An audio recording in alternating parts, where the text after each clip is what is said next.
¿Cómo están? Muy buenas tardes. Vamos a iniciar el curso de hoy. El tema a tratar va a ser gestión de proyectos de inversión pública en el marco de InvierteP. En primer lugar, me gustaría saber si pueden ver mi pantalla, a ver si me lo indican por el chat y también si me pueden escuchar correctamente.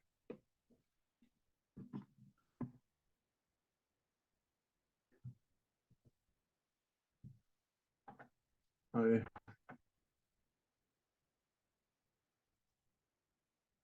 Nayeli, ¿cómo está? Buenas tardes. Muchísimas gracias. Bien, vamos a desarrollar entonces el tema. Como todos sabemos, el Estado para poder llevar adelante su rol promotor o promotor del desarrollo y generador también del mismo, lleva o pone en marcha una serie de procesos para generar lo que se entiende las condiciones apropiadas para la prestación de un servicio. Estos servicios, para que puedan ser puestos a disposición de la población, se van a desarrollar muchas veces en el marco de la inversión pública, porque la gran cantidad de servicios que el Estado que brinda están vinculados a una infraestructura, llámese un puente, una carretera, un colegio, un hospital, etcétera. Y con la finalidad que el Estado no pierda dominio sobre estos bienes, es que el Estado los genera a partir de la asignación de presupuestos, que puede ser total o parcial. Pero siempre estos bienes, en la gran mayoría de casos, se generan con dinero del Estado, con recursos del Estado. Es ahí donde se hace presente lo que conocemos como inversión pública, porque es el Estado el que invierte, ¿no? Invierte recursos públicos, es decir, de la población, para brindarle un servicio a la misma población. Básicamente, el Estado funge como administrador. Y la finalidad de estos servicios que va a ir generando a través de la inversión pública es el cerrar unos, unas necesidades de la población por acceder a esos servicios que se denominan brechas, ¿no? Es decir, hay un conjunto de pobladores que demandan servicios de saneamiento de agua potable. El Estado genera la infraestructura, la planta de tratamiento de agua potable, para brindarle ese servicio a la misma población. El Estado, la población demanda servicios de atención médica. El Estado construye el hospital, la posta, el puesto de salud, lo que sea, ¿no? Para brindarle también a esta misma población ese servicio. Pero como sabemos, la demanda siempre va a ser amplia. Es por eso que el proceso de inversión pública es prácticamente continuo, es permanente, ¿no? Es bastante difícil que se pueda tener cubierto toda la brecha. Tendríamos que pasar a una especie de país desarrollado, ¿no? Como Noruega, Suiza, Dinamarca, así, para brindarle un servicio de calidad en la cantidad deseada y en la oportunidad deseada a toda la población. Teniendo ese contexto un poco más claro ya, el temario que vamos a desarrollar el día de hoy contiene 6 puntos. El primero, en el cual vamos a ver los aspectos relevantes de InvierteP. No vamos a decir ya qué es lo novedoso, sino qué es lo que tenemos que tener en cuenta sobre este sistema de inversión, ¿no? Hay una serie de diferencias con relación a lo que anteriormente era el SNIP. Y en otros casos, lo que ha sucedido simplemente es una reorganización de lo que se hacía o una redenominación de los instrumentos que se empleaban anteriormente. En segundo punto, vamos a hablar sobre los esquemas operativos de InvierteP, cómo es que InvierteP desarrolla sus actividades para llevar adelante los distintos procesos de inversión pública. Ojo, Toda la inversión pública se realiza única y exclusivamente a través de Invierte P. ¿Ya? Invierte P es el órgano que rige este proceso. Y de ahí vamos a empezar a hablar de las fases de Invierte P, en las cuales se desarrolla toda la gestión de los proyectos de inversión pública. Cuando hablamos de gestión, estamos hablando de un conjunto de procedimientos, un conjunto de actividades que se tienen que desarrollar teniendo en cuenta aspectos normativos, administrativos, técnicos, de calidad, no, presupuestarios y de calidad. Y en ese orden. Siempre que se habla de gestión, se considera todo lo que se tiene que hacer para alcanzar la meta, en este caso el proyecto de inversión pública concluido, pero teniendo en cuenta en primer lugar el aspecto normativo. Es lo primerito que se tiene que tener en cuenta cuando se habla de gestión pública, gestión de un recurso, gestión de una cuenca, gestión de una empresa, lo que fuese. Siempre primero es el marco normativo. Inmediatamente le sigue el marco administrativo, todo el marco administrativo que se tiene que cumplir. Porque ya no estamos hablando de una sola actividad, no estamos hablando de la formulación solamente en este caso de la ficha, del expediente. Estamos hablando de un conjunto de actividades que van a estar concatenadas o secuenciadas unas y otras, o en todo caso que van a ser prerequisito para que se desarrolle otra. En ese sentido, si una actividad base o inicial no ha sido estructurada o no se ha desarrollado de acuerdo al marco normativo y cumpliendo los aspectos administrativos, ¿no? No se van a poder desarrollar las siguientes, o si se desarrollan las siguientes, estas van a ser deficientes por estas dos fallas. Y en la administración pública, en la gestión pública, eso es más relevante. Alguien puede decir, ah, qué tedioso, qué fastidioso, ingeniero, nosotros somos técnicos, no somos papelucheros, etcétera. Pero ojo, estás hablando de presupuesto, de dinero del Estado. Tú no estás hablando del dinero de tu amigo, del dinero del vecino, de tu papá, de tu mamá, al que le metes cabeza cuando te prestas. Estás hablando del dinero del Estado, del dinero de todos. ¿Ya? Es el dinero de todos. Por eso es que el Estado ha generado todo ese esquema administrativo que a veces decimos que tedioso, que fastidioso, que esto, que el otro, pero es porque es dinero de todos. Es dinero de mí, de ti, de tu mamá, de tu papá, de tu esposa, de tu hijo, de todos. Por lo tanto, el gasto que se va a hacer o el uso que se va a hacer de ese recurso tiene que satisfacer a la mayoría de los dueños de ese dinero, es decir, a la mayoría de la población, o a todos, pero al menos mínimamente, ¿no? Yo quería que se invierta en educación y se invirtió en salud, qué bronca. Pero al menos, ya diré, bueno, ya se invirtió ya, pero al menos lo habrán hecho bien, ¿no? El dinero no creo que se haya ejecutado porque el alcalde, el presidente o el gobernador le dio la gana. No creo que de ese dinero le hayan pagado su diezmo a la empresa, le hayan pagado su diezmo al ingeniero, ¿no? Para eso existen todos los procesos normativos y administrativos para evitar eso. Y ahí recién viene el aspecto técnico, ¿no? Y luego viene el aspecto presupuestario y el aspecto de programación de tiempo y de calidad. Y vamos a hablar ya de los procesos propiamente dichos, la programación multianual de las inversiones, que es la columna vertebral de toda la gestión de inversión. Si en este proceso, en esta fase no ha sido considerada un proyecto X, se tiene que considerar, y si no, si se quiere forzar y ejecutarlo, llevarlo adelante sin estar en la programación multianual, simplemente no se va a poder. Pero además de eso, la programación multianual se tiene que alinear con otros instrumentos que vamos a hablar más adelante. Una vez que ya la inversión está planteada en esta programación multianual, se inicia el ciclo de vida del proyecto, ¿no? Ya está planteado el proyecto en la programación multianual. Acá ya está el proyecto 1, el proyecto 2, etcétera. Hay una serie de parámetros que vamos a ver más adelante. Entonces, como ya está considerado el presupuesto y el tiempo de estos dos, lo que corresponde es darle vida al proyecto. Y ahí empiezan las fases 3 y 4 y 5, o perdón, 2, 3 y 4 del ciclo de inversiones.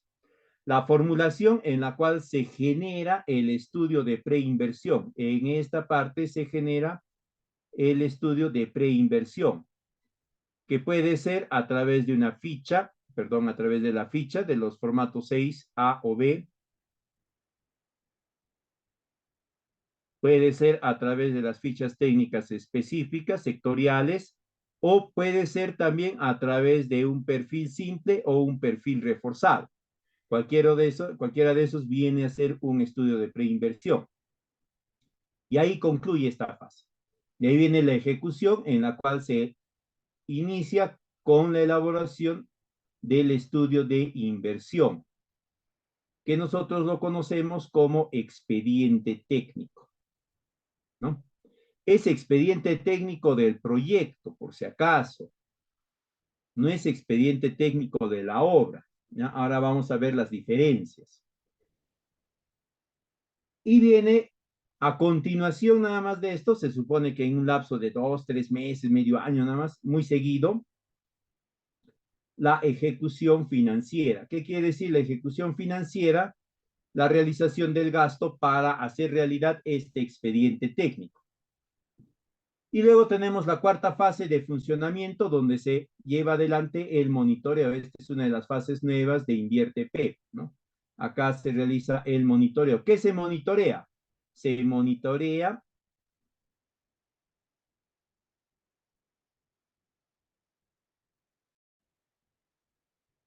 estos objetivos y metas que se han generado para que sigan brindando el servicio que se tenía previsto con el proyecto, ¿no? Y este monitoreo se lleva adelante por el periodo de vida que se le haya brindado al proyecto, que puede ser entre 10 a 20, 25 años, 20, 23 años, ¿ya? Ahora, todo este proceso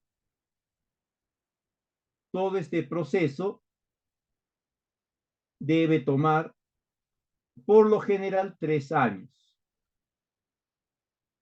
En esta programación multianual se considera ese mismo periodo. Entonces, la programación multianual es el documento donde se va a indicar todos los proyectos de inversión que se van a realizar en un periodo de 3 años. Y en ese mismo periodo de 3 años, un proyecto que se está iniciando, que se está gestando, debe de cumplir todo su ciclo de vida, desde la idea, el estudio de preinversión, el estudio de inversión y la ejecución propiamente dicha, para después recién pasar a la cuarta fase, que es el funcionamiento.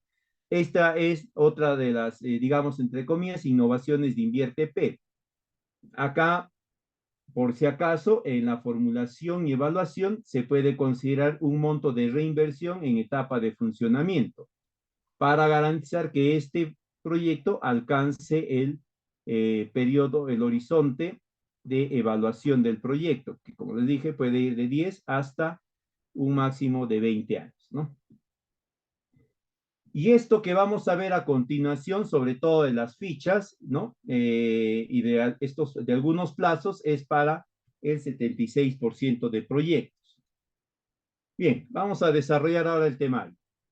Aspectos relevantes de Invierte P. Primero, la inversión pública, porque estamos viendo ahora, ¿no? Gestión de proyectos de inversión pública en el marco de Invierte P. ¿Qué es la inversión pública? Ya lo hemos dicho, es toda inversión donde se incorporan en general recursos públicos. Siempre que ustedes vean esta palabrita público, pública, nos habla de población. Y cuando nos habla de población, nos habla de la sociedad. Entonces, si es inversión pública, es la inversión del dinero de la población para la generación de bienes o servicios.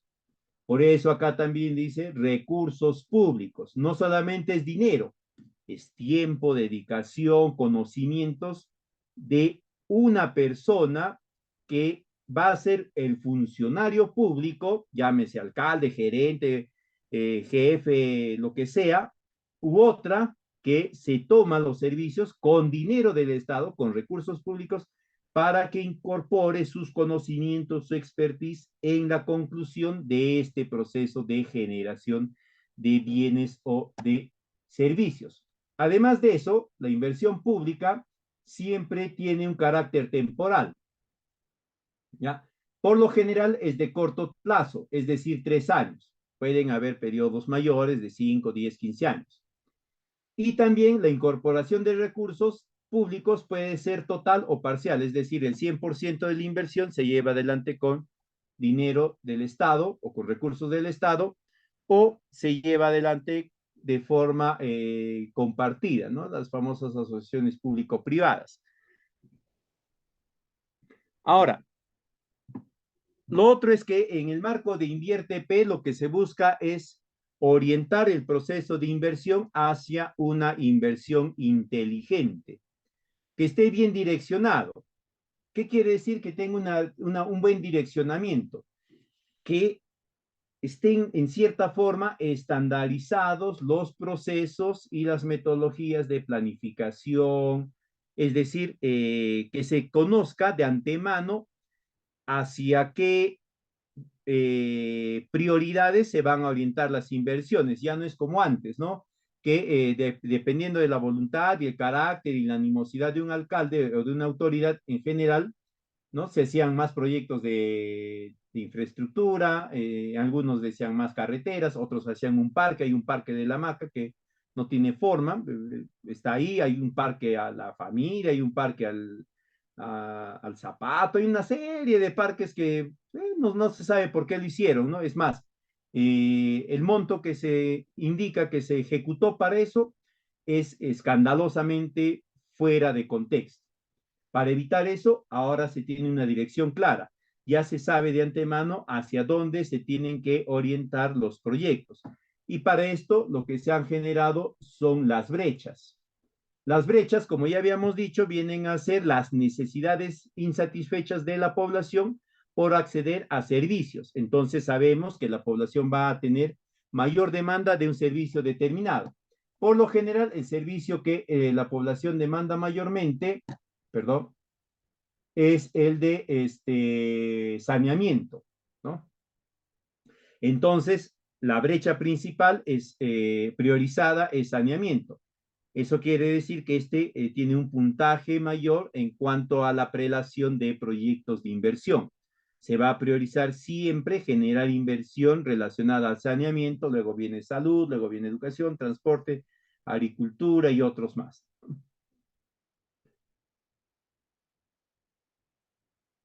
¿Ya?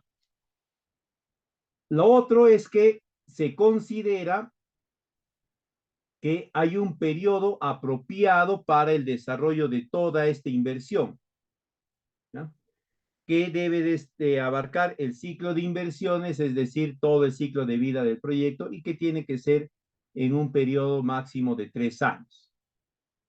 Luego, el otro pilar de la inversión inteligente es el costo apropiado, idóneo y oportuno de los proyectos.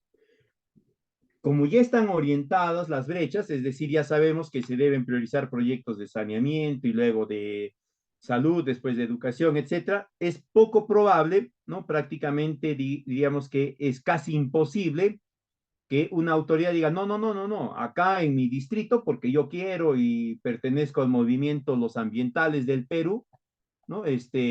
Acá vamos a priorizar todo lo que son proyectos ambientales. Saneamiento después, porque primero tenemos que ver por el ecosistema y demás, ¿no? Y busca la forma de priorizar sus proyectos orientados al ecosistema, al medio ambiente. Es más, los diferentes aplicativos y los procesos de verificación van a indicar que esa prelación está errada y le van a solicitar que vuelva a hacer la prelación e incluso le van a indicar cuál debería ser el resultado de su prelación y tiene que salir primero saneamiento, salud, educación, así, sí o sí le tiene que salir así. No le va a poder salir de otra forma. Entonces ya no es como antes que cada autoridad priorizaba los proyectos que le interesaban o que estaban comprometidos de alguna u otra forma. Además de eso, ¿no? Para que se genere un costo apropiado, idóneo y oportuno, el Estado ha definido estos procesos estandarizados. Es decir, ha revisado toda la lista de proyectos que se tenía con el SNIP y ha verificado el nivel de homogeneidad en los mismos. A raíz de esto, ha determinado que 76% de los proyectos aproximadamente son los que se conocen como proyectos estandarizados. De esta estandarización nacieron el formato 6A, la ficha simplificada, y el formato 6B, la ficha estándar. Y también han visto la luz del día las fichas técnicas especializadas o específicas sectoriales. Cada sector tiene su ficha específica, pero esa ficha, por si acaso, lo vamos a ver más adelante, no es aplicable para todos los tipos de proyectos de ese sector, sino para algunos únicamente. ¿Ya?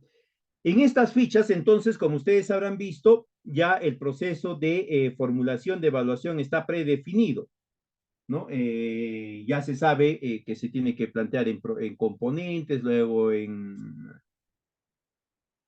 productos, sí, productos, ¿no? Y se tiene que poner los costos, precios de mercado, luego los precios sociales y sobre todo, la estructura está definida.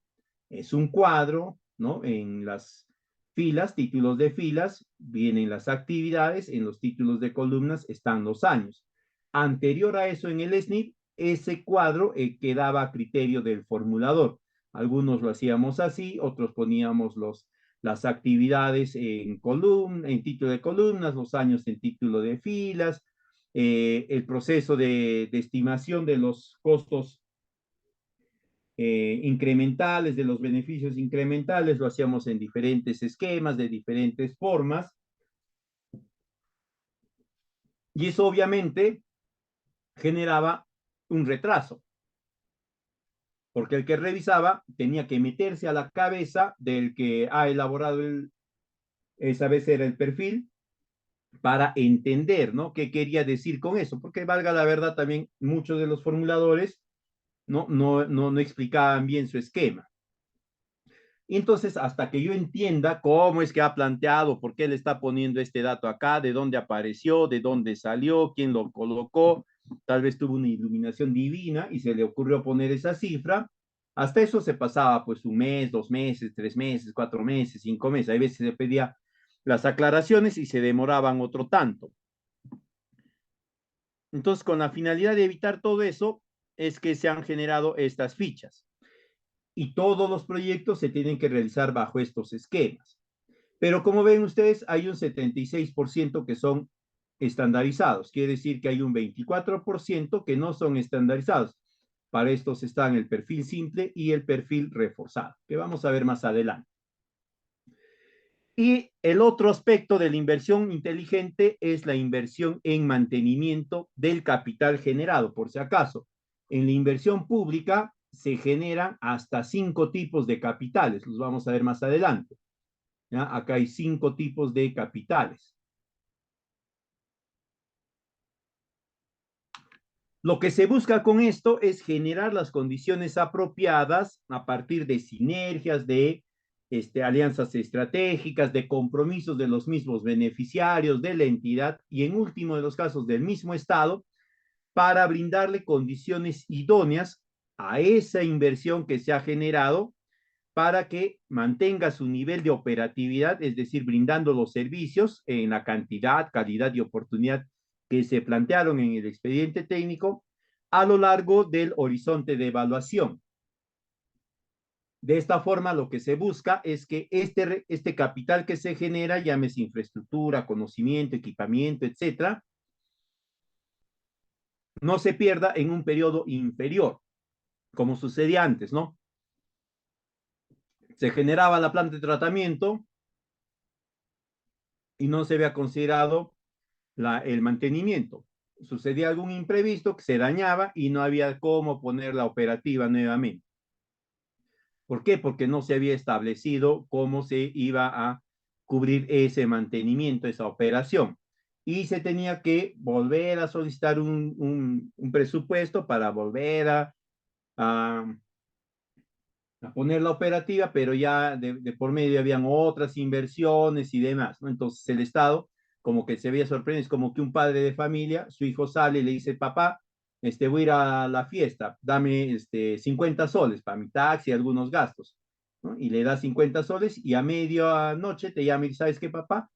Aposté y necesito pues 200 soles más, ¿no? Porque de acá no salgo, sino entonces te sorprende y dice, ¿ahora qué hago? Ah, tengo que sacar donde sea los 200 soles para que liberen a mi hijo, para que lo dejen salir de la fiesta, para que vuelva a la casa, ¿no? Más o menos así era antes, ¿no? Como no se había contemplado estos gastos de operación y mantenimiento y quién los iba a asumir, el Estado se veía en la sorpresa de tener que asumirlos y se generaba todo un desbalance en las arcas del Estado, porque tenía que apalancar fondos de un lado para otro, etc.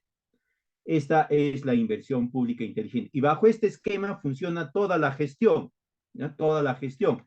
Ustedes cuando gestionen un proyecto, tiene que ser un proyecto que está orientado a una brecha. No pueden generar otro proyecto. Tienen que utilizar el instrumento técnico de preinversión que se indica, ficha o perfil dependiendo de ciertos criterios, dos criterios básicamente, presupuesto y complejidad.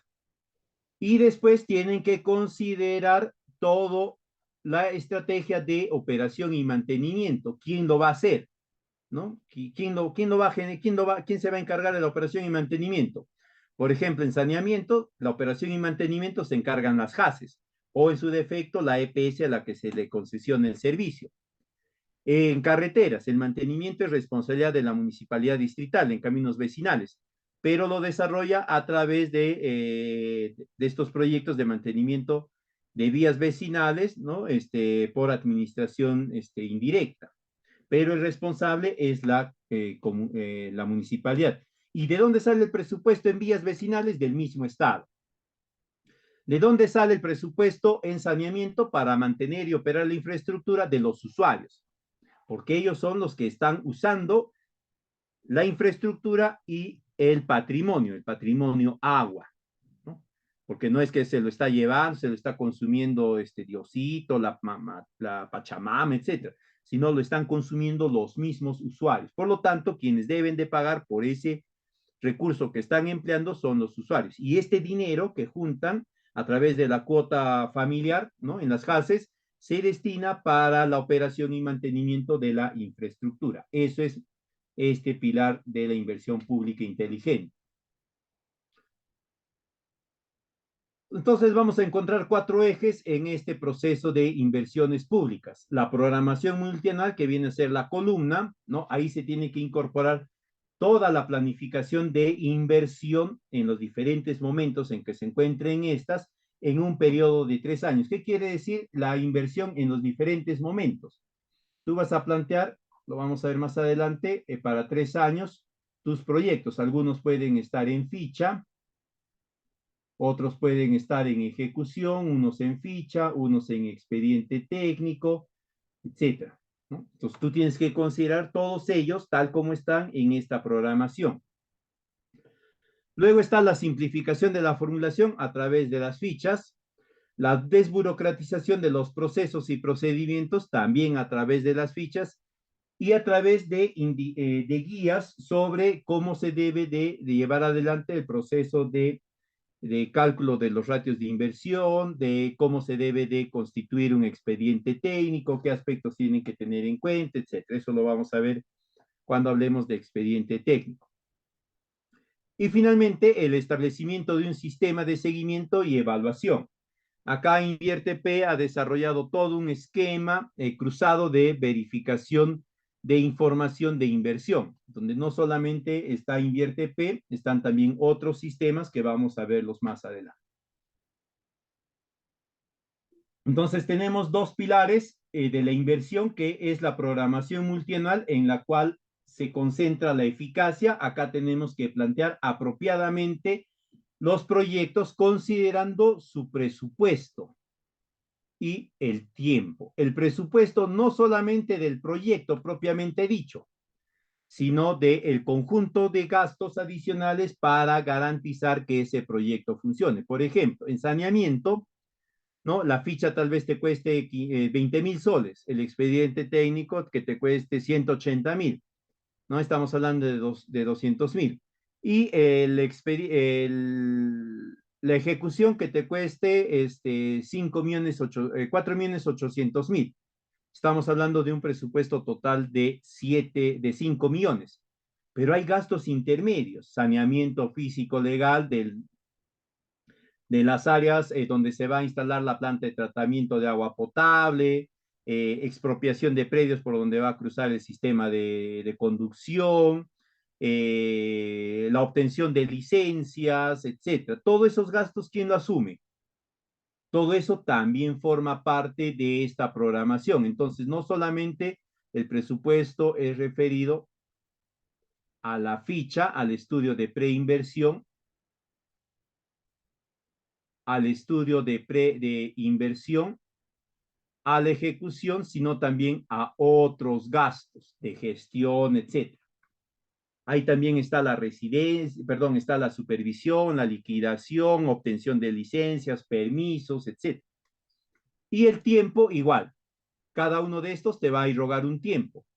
¿Cuánto tiempo te va a tomar la ficha de preinversión? ¿Cuánto tiempo el estudio de inversión? Esa es la eficacia. La eficiencia va a estar dada a través de la formulación. Esto mismo que se ha planteado en la programación multianual, todos estos gastitos, ¿no? De otros gastos de gestión, estudio de inversión, expediente técnico, ejecución, todo eso, tiene que aparecer acá, pero ya más aterrizado, ¿no? Es decir, en la programación multianual se plantea, ¿no? La ficha, 20.000 soles, el expediente, 180.000. En la formulación ya se especifica cuánto te va a costar el expediente, 178.400 soles. Ya no es 180.000, ahora es 178.000. Y en el expediente será más preciso. En la ficha vamos a indicar que la obra, ¿no? El proyecto va a costar 4.795.000 soles, por ejemplo, con 50 céntimos, digamos. En el expediente ya te va a salir 4.753.000 soles, ¿no? Con 27 céntimos y te va a dar un disgregado distribuido de esta forma, todito disgregado. Entonces, cada instrumento es más preciso. La programación te va a dar montos relativamente amplios, relativamente cercanos.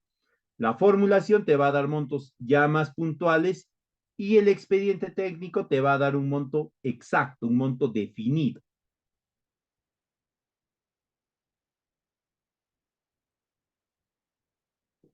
Hemos hablado. Ya.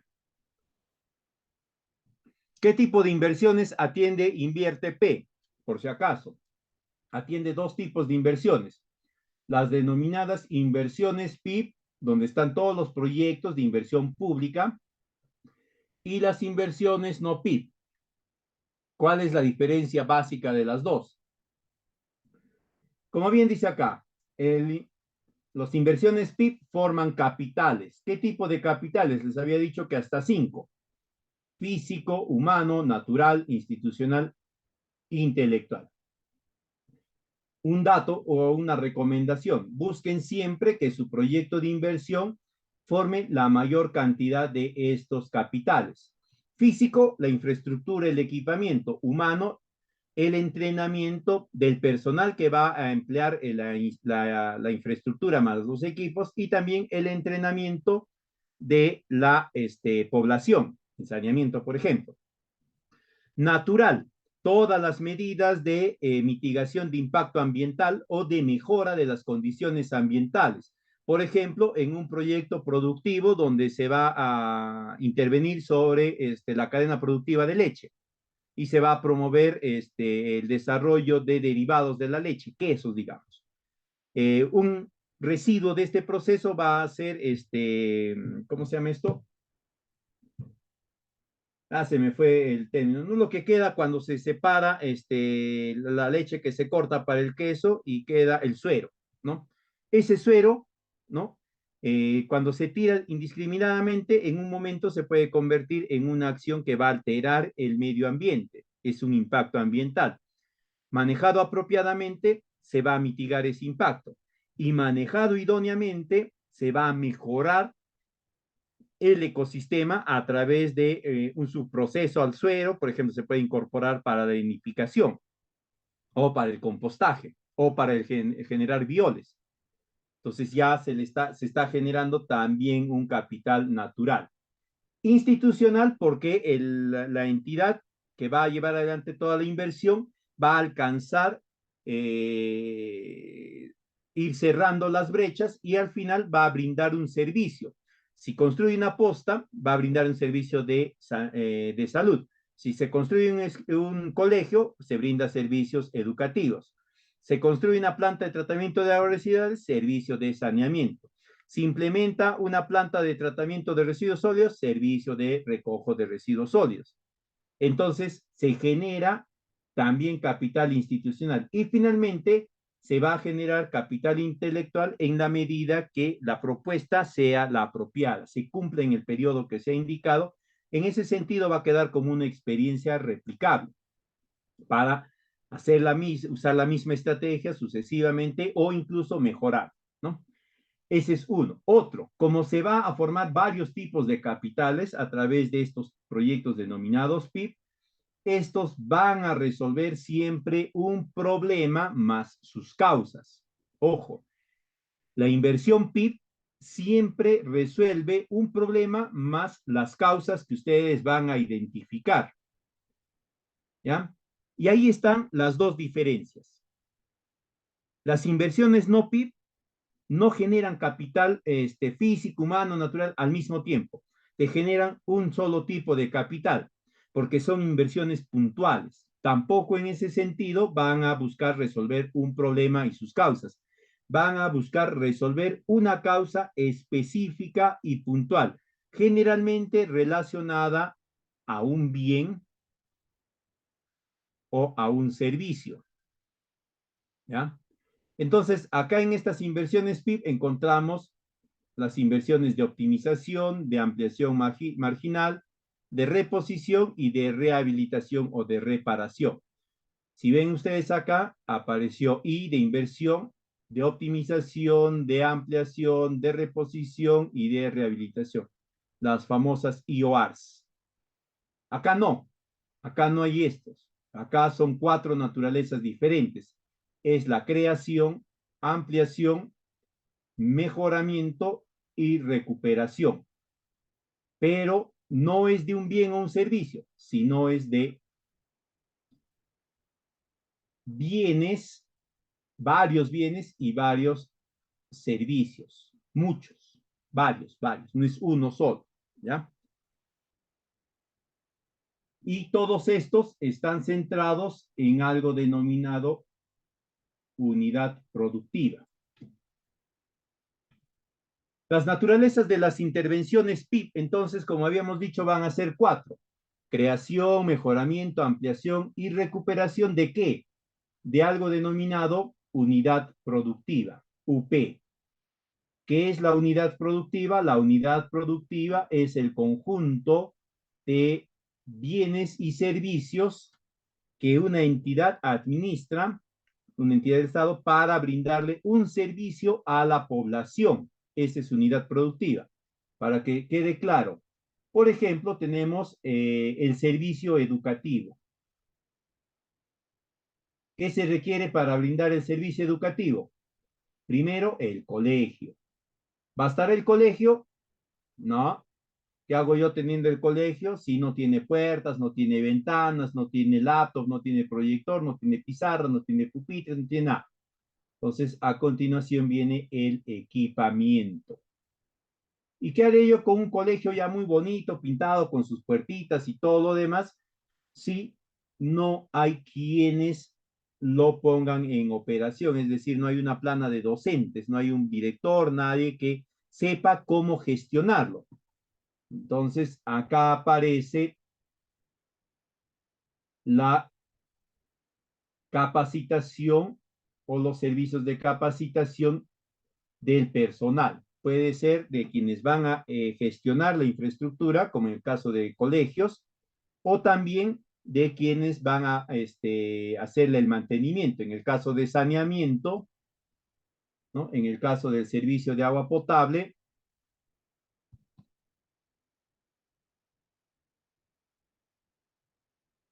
en el caso del servicio de agua potable, tenemos la infraestructura, que es la planta de tratamiento de agua potable, tenemos el equipamiento de la misma, todos los equipos, y tenemos la capacitación, ¿no? ¿A quiénes? A los funcionarios, ¿no? Para que administren bien, y a los usuarios, porque los usuarios, a través de lo que se llama la HAS, van a operar el sistema. Entonces, ellos tienen que estar entrenados en la operación y mantenimiento de esa infraestructura. ¿Ok? Entonces, todo proyecto de inversión pública tiene que tener estos tres elementos, obligatoriamente. ¿No? Obligatorio. Sí o sí tienen que tener. Como se darán cuenta ahí también ya hay algunos que tienen un documento relacionado específico al mismo. Eso lo vamos a ver cuando hablemos de expediente técnico. Entonces, este conjunto viene a ser la unidad productiva. Este conjunto. Este conjunto. Si no hay, se crea. Si es que hay, se mejora. Si es que esta unidad productiva no tiene la capacidad de brindar los servicios de acuerdo a estándares de calidad. La planta está derruida, el equipamiento es obsoleto, ya no funciona, no hay capacidad en los funcionarios ni en las organizaciones para desarrollar el producto, se tiene que mejorar. Se amplía cuando la unidad productora está ofreciendo un servicio de calidad, pero hay un conjunto de nuevos usuarios, ¿no? De nueva población que demanda la cobertura de ese servicio, pero como la unidad productiva tiene capacidad de atender, digamos, a 500 y hay 200 nuevos, no puede. Entonces tiene que ampliarse la capacidad productora de esta unidad. Esa es ampliación. Y recuperación es cuando la unidad productora viene o venía brindando servicios de calidad, pero que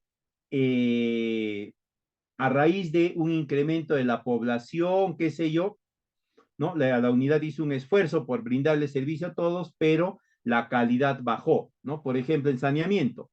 La planta se creó para 500 pobladores y se debería brindando servicio a los 500 las 24 horas del día. De pronto aparecieron 300 y la unidad productora dijo, no, yo atiendo a los 300, ahora le brindo servicio a los 800, pero ya no le voy a brindar servicio 24 horas al día, serán únicamente 12 horas al día. La calidad bajó. Entonces ahí lo que se busca es recuperar la capacidad de la unidad productiva en brindar los servicios con estándares de calidad.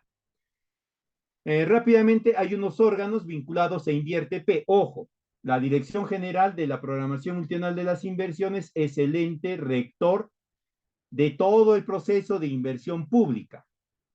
Es el único autorizado por ley para generar los diferentes procesos de inversión pública. Y entonces alguien dirá, pero ¿y entonces por qué lo ejecuta la municipalidad, el gobierno regional, el ministerio, etcétera?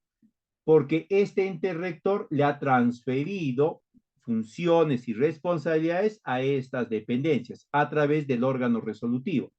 El órgano resolutivo va a ser la máxima autoridad de la entidad que tiene la capacidad para aprobar la programación multianual de las inversiones, designar al encargado de esta, designar al encargado de la unidad ejecutora, de la unidad formuladora, aprueba las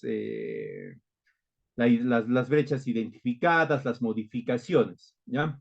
Ese es el órgano resolutivo. Vendría a ser el ministro, el director ejecutivo de salud, por ejemplo, el alcalde de la mancomunidad y demás. Ese es el órgano resolutivo. Debajo de él ya vienen la Oficina de Programación Multianual de Inversiones de esta dependencia, del ministerio, de la OPD, de la región, del distrito, de la provincia. Esta es encargada de elaborar la programación multianual, llevar adelante la propuesta de planificación de esta inversión, modificarla si es necesario, pero tiene que tener la aprobación del órgano resolutivo. Mientras el órgano resolutivo no apruebe lo propuesto por esta oficina de programación, esta todavía no tiene validez. Y además de eso, el órgano resolutivo es el único que tiene la potestad para enviar toda esta programación multianual a la dirección general. Y de ahí ya vienen los órganos de ejecución. Está la unidad formuladora, que es la encargada de la generación de los instrumentos de preinversión, incluso desde el registro en el banco de inversiones.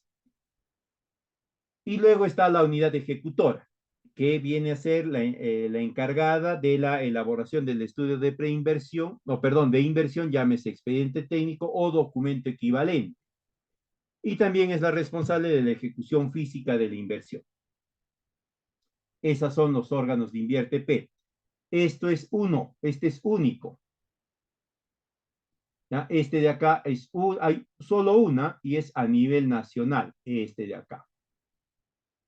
Esto no, esto es del gobierno regional, del gobierno local, del sector, etcétera. Igualito estos. ¿Ya? Esto también es del gobierno regional, del gobierno local, del sector y demás. Este igualito, gobierno regional, gobierno local, sector, igualito. Esto sí está.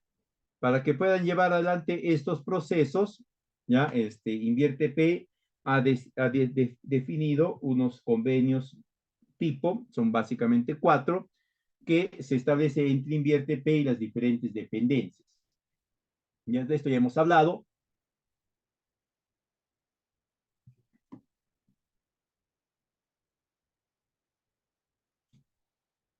Vamos a hablar ahora de los esquemas operativos de Invierte P. Es decir, cómo desarrolla sus actividades Invierte P.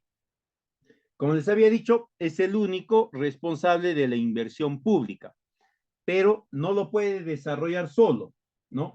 Porque sería una entidad paquidérmica, más que paquidérmica, ¿no? Muy, muy grande y muy compleja en poder estar presente en los diferentes, las diferentes entidades y en los diferentes niveles de gobierno. Para eso, Invierte P ha generado los denominados convenios. Tiene básicamente 4 tipos de convenios. Uno que es el que se genera con los gobiernos regionales y otras entidades del gobierno nacional, ministerios o PDs. Es el convenio tipo 1. El convenio tipo 2 es entre Invierte P y gobiernos locales y algunas entidades del gobierno nacional. Luego está el convenio tipo 3, que se establece entre gobiernos locales. Uno que tenga un convenio tipo 2 y uno que no tenga ese convenio. Hay municipalidades distritales tan pequeñas que no tienen la capacidad de poder generar su unidad de formulación ni su unidad ejecutora. Pero igual van a demandar obras, van a demandar inversión pública. Pero como no tienen los recursos para generar estas oficinas, ¿no? Tienen que celebrar este tipo de convenio con otro gobierno local que sí tenga esa capacidad, ¿no? Por eso es que si ustedes han formulado alguna ficha así, habrán visto que les dicen, ok, ingeniero, lo formulas y esto lo va a revisar la unidad formuladora o lo va a declarar viable la unidad formuladora de tal municipalidad porque con esa tengo convenio. Ese es el convenio tipo 3. Y por último tenemos el convenio tipo 4 que es entre Invierte P y gobiernos regionales o mancomunidades regionales y mancomunidades municipales. Es el cuarto tipo de convenios. En todos estos, Invierte P le traslada responsabilidades y potestades a estas entidades, llámese gobierno regional, local, mancomunidad o sector, entidades sectoriales y demás.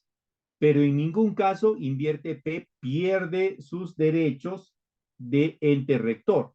Es por eso que Invierte P en cualquier momento hace un proceso de monitoreo, de supervisión, de fiscalización sobre el proceso de inversión.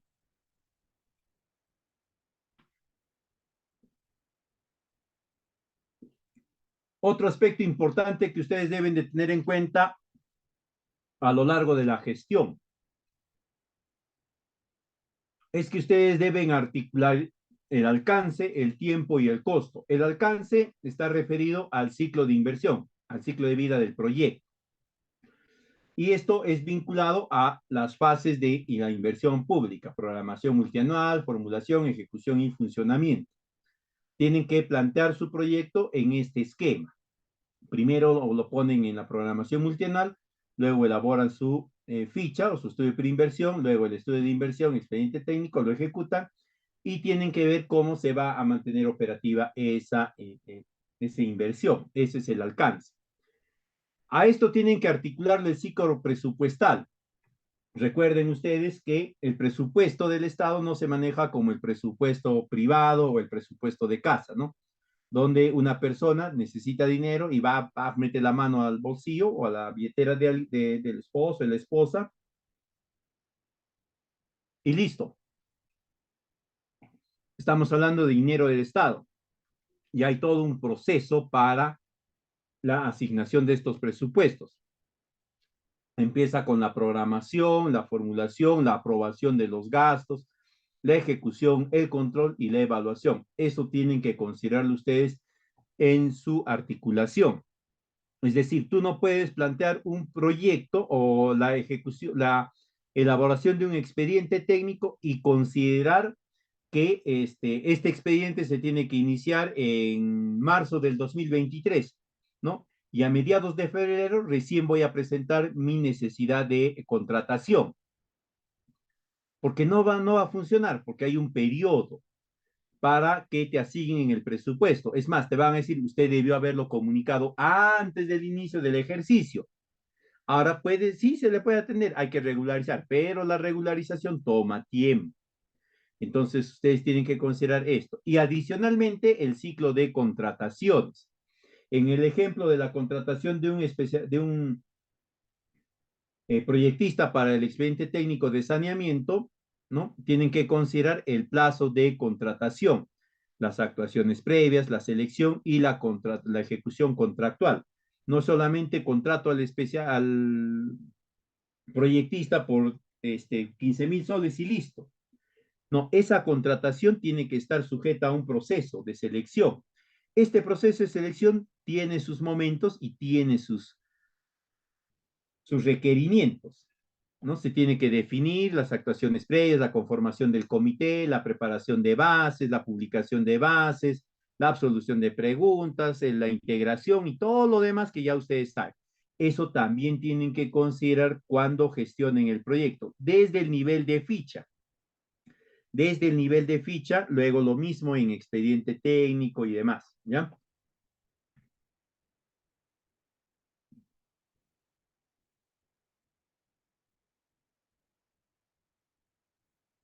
Acá hay unas articulaciones clave para que se puedan llevar adelante las inversiones. No es de que yo planteo mi inversión y listo. Tampoco es de que está programada en mi multianual de inversiones y ya. Hay algo que ustedes conocen que es el sistema de planeamiento estratégico, ¿no? Cuyo ente rector es el CEPLAN. Acá hay algo denominado plan de desarrollo concertado. Esto es para gobiernos regionales y gobiernos locales y algunas otras entidades. Este plan de desarrollo concertado es una propuesta de inversión y de actividades para un periodo de 20 años. Acá dicen cuántos proyectos de saneamiento, de educación se van a llevar adelante cada periodo de 5 años o de 7 años o de 6 años, etcétera, depende cómo lo han previsto. Por lo general es 5 años, ¿no? Entonces, si digamos tu PDC era del 2015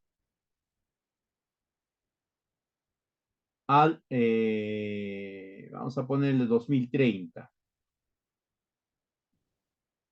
Acá es 2020, acá es 2025, 2015, 2000, acá vamos a poner 2035, ¿ya? 2025, 2030 y acá 2035. Para este periodo, ¿no? Porque ahorita estamos 2023, para este periodo hay una cartera de proyectos o una propuesta de proyectos que se tenían que desarrollar. Entonces, cuando ustedes hagan su programación multianual de inversiones, ustedes tienen que extraer de este PDC las inversiones que estaban previstas para este periodo 23, 24, 25. Es más, eso ya se hizo. Estas tienen que ser trasladadas a la programación multianual de las inversiones. No es de que yo me invento, de que el alcalde quiere proyectos de carreteras y por eso lo vamos a poner. No, tiene que estar articulado o alineado a este instrumento. Es más, hay otro instrumento que los alcaldes y gobernadores regionales generan, que es el Plan Estratégico Institucional, y es para 4 años. Quiere decir que estas autoridades que están ingresando van a plantear su plan estratégico para el periodo 23-26. Y estos proyectos que ellos van a considerar acá deben ser mínimamente los mismos que están en este periodo. Acá, todos estos que están en este periodo tienen que estar trasladados. Y obviamente habrán algunos proyectos adicionales que se generaron a raíz de la pandemia, a raíz de inundaciones, de situaciones de emergencia, de asignaciones presupuestales extraordinarias, etcétera. Eso se incorpora y se justifica. Pero en ningún caso en el PEI puede aparecer un proyecto por arte de magia. No, no, yo soy gobernador, yo soy del pueblo, me eligió el pueblo porque el pueblo quiere que yo le haga su proyecto, qué sé yo, de represa. Ah, y yo voy a cumplir, pues no. No está en el PDC, ah, ¿qué importa? No está en el PDC, yo lo pongo en mi PEI. Tienes que justificarlo porque está apareciendo ahí. Y no basta que digas compromiso, ¿no? Ya, yo me comprometí porque pues, tiene que haber todo un sustento técnico del mismo, ¿ok? No es simplemente capricho, voluntad, etcétera. Por eso es que vemos actualmente muchas autoridades, ¿no? Observadas, cuestionadas, porque consideran todavía que el Estado se maneja, como diría mi abuelo, como su chakra, ¿no? Hacen lo que quieren, cuando quieren, como quieren, ¿no? Hay todo un esquema que se tiene que cumplir. No se olviden, en la gestión pública, primero siempre el aspecto normativo, luego el administrativo, luego el técnico, luego el presupuestario, ¿no? El tiempo y la calidad. Ese es los parámetros que deben de considerar ustedes. También en el sistema de inversión existe un sistema de seguimiento. Se ha generado toda una red de accesos a diferentes aplicativos de seguimiento para verificar si se está invirtiendo conforme se había planteado en la programación multianual, ¿no? Entonces tenemos seguimientos para la programación multianual, seguimientos de la cartera y seguimientos de evaluación ex post. En cada uno de ellos se va a considerar otras entidades. Por ejemplo, se consulta con el CIAF, con Infoobras y demás, para verificar el nivel de cumplimiento de esto.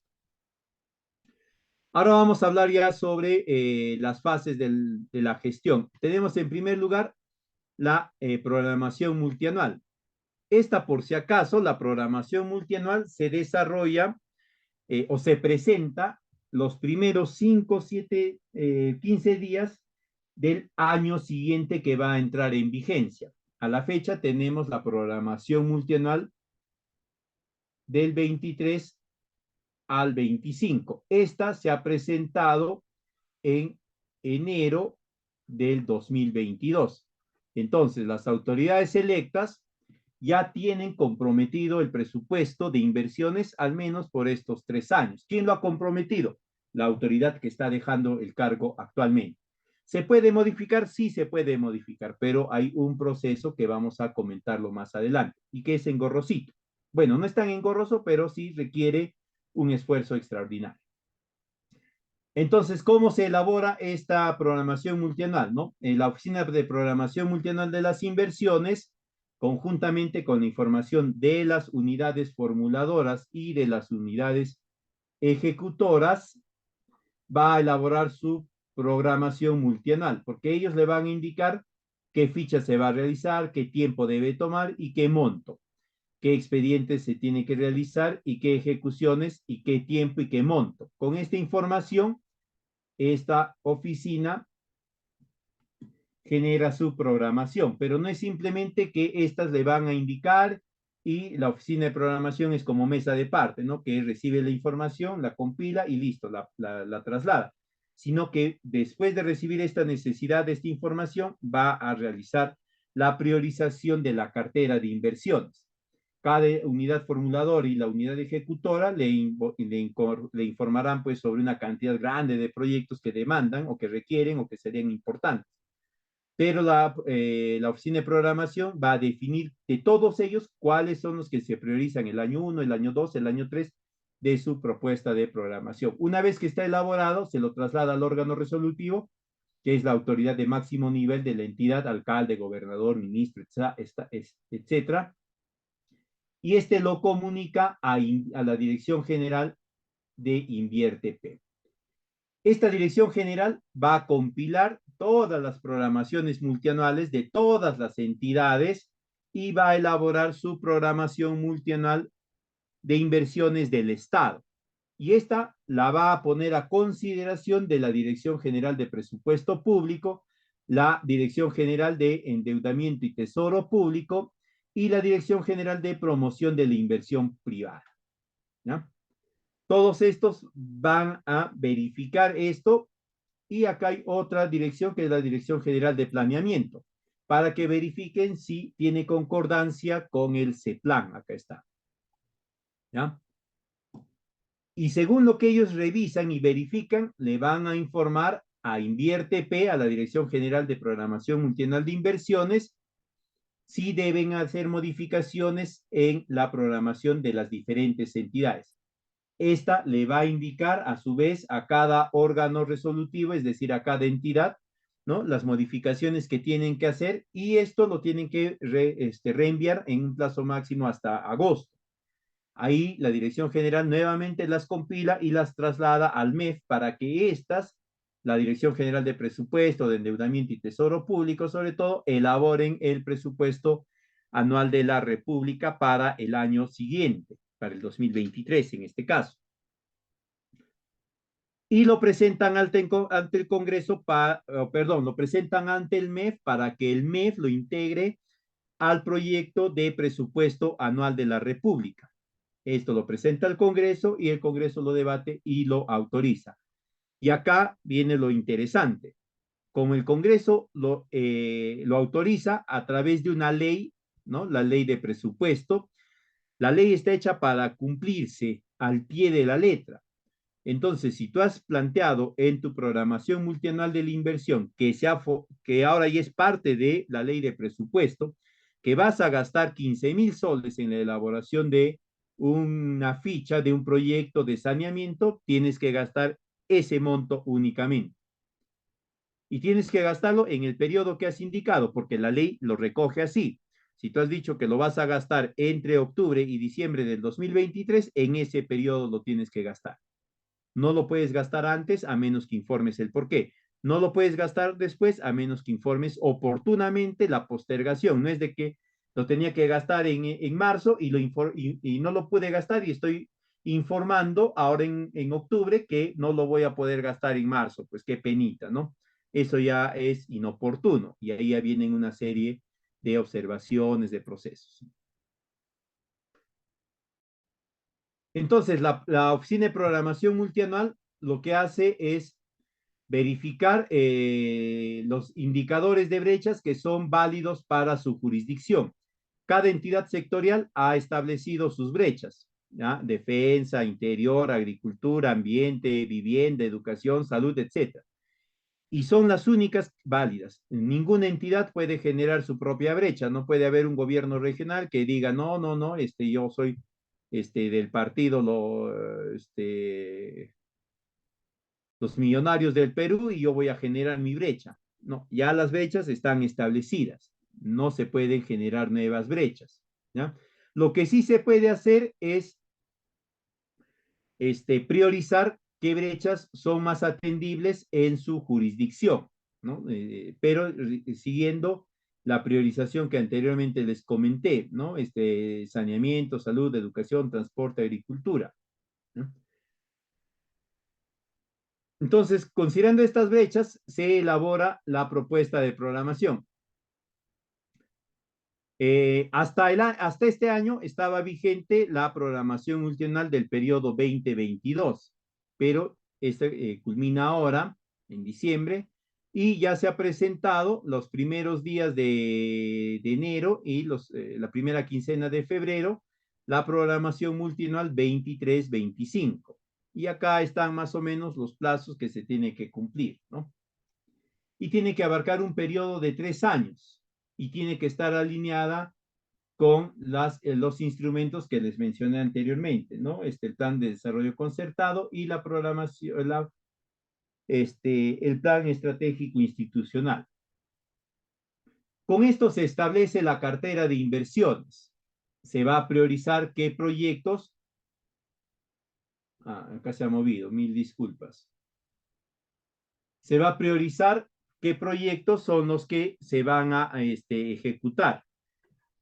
La priorización está en función a los objetivos estratégicos de la entidad. Esto está recogido en su PDC, por si acaso, ¿no? Las brechas, estos objetivos van a estar recogidas en el PDC y también en el PEI. En función a estos objetivos estratégicos, porque ahí han identificado qué objetivo estratégico es priorizado, saneamiento, educación, etcétera. En función a eso, priorizan los proyectos también. Pero ya cuando hagan ustedes la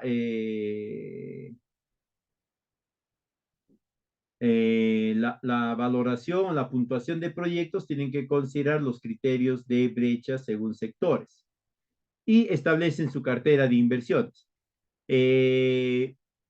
La cartera de inversiones se prioriza en sentido inverso al ciclo de vida del proyecto. El ciclo de vida del proyecto se inicia con la idea del proyecto, pasa a la ficha, al expediente, a la ejecución y último, la liquidación. Ese es el ciclo de vida del proyecto. En la selección de cartera de proyectos es inverso. ¿Qué quiere decir? Que se va a priorizar asignación de presupuesto a los proyectos que están en liquidación o que deben iniciar su liquidación en el siguiente año, es decir, el 2023. Luego vienen las inversiones en funcionamiento para garantizar su operación y mantenimiento, ¿no? La asignación de presupuestos, por ejemplo, en una planta de aguas residuales, ¿no? La renovación de algunos equipos por obsolescencia. Y luego ya vienen las inversiones en ejecución en las diferentes etapas de ejecución, si es el último año, el segundo año, el primer año de ejecución. Luego están las inversiones que están o con estudio de inversión aprobado, es decir, con perfil. De ahí recién vienen las inversiones que están en formulación expediente técnico. De ahí vienen las inversiones que están en formulación de expediente. De ahí aquellas que todavía no se ha iniciado la formulación de expediente. De ahí recién vienen las inversiones que van a entrar en formulación con la ficha, ¿no? Aquellas que están en formulación de ficha o que van a iniciar su elaboración de ficha. Y por último, las inversiones nuevas, ¿ya? Perdón. Ahora, con eso se establece esta cartera de inversiones. En algunos casos se va a requerir la modificación de la programación multianual por emergencia, por inundación, etcétera, por desastre natural, por asignación de una partida presupuestal exclusiva, etcétera. ¿Qué hacen ahí? Simplemente la OPMI, a través de un documento simple, justificatorio, indica a la Dirección General de Programación de INVIERTEP la modificación que está solicitando. Pero para esto también debe de tener la certificación presupuestaria. No puede plantear una nueva inversión que no estaba contemplada anteriormente si no tiene la certificación presupuestaria. Solamente cuando tiene la certificación presupuestaria la plantea.